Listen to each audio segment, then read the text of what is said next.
ఆయన కృప మనందరి మీద ఉంటే, అధికముగా ఉంటే మనం కష్టపడేటట్టు చేస్తుంది. దేవుని కొరకు మనం శ్రమ పడేటట్టు చేస్తుంది.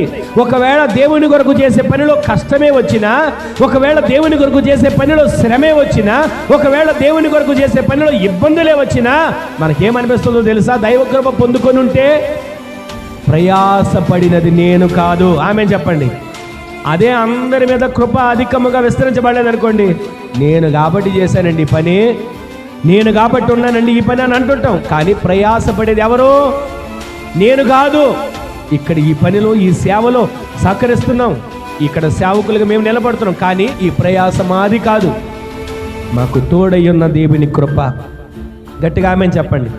విశ్వాసులుగా ఆత్మీయుతులు మీరు ప్రతి దినము ఉన్నతమైన స్థితికి ఎదిగేటట్లుగా దేవుడు కోరుకుంటున్నాడు. ప్రయాసపడేది మీరు కాదు, మీకు తోడయ్యున్న దేవుని కృప మిమ్మల్ని అధికముగా విస్తరింప చేయబోతుంది. ఆమె చెప్పండి.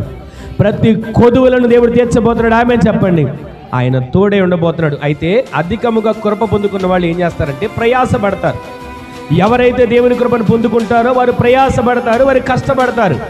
కష్టపడకుండా ఏది రాదు, మనకు తెలుసు కదా. కష్టపడకుండా ఖాళీగా కూర్చుంటే ఏది రాదు.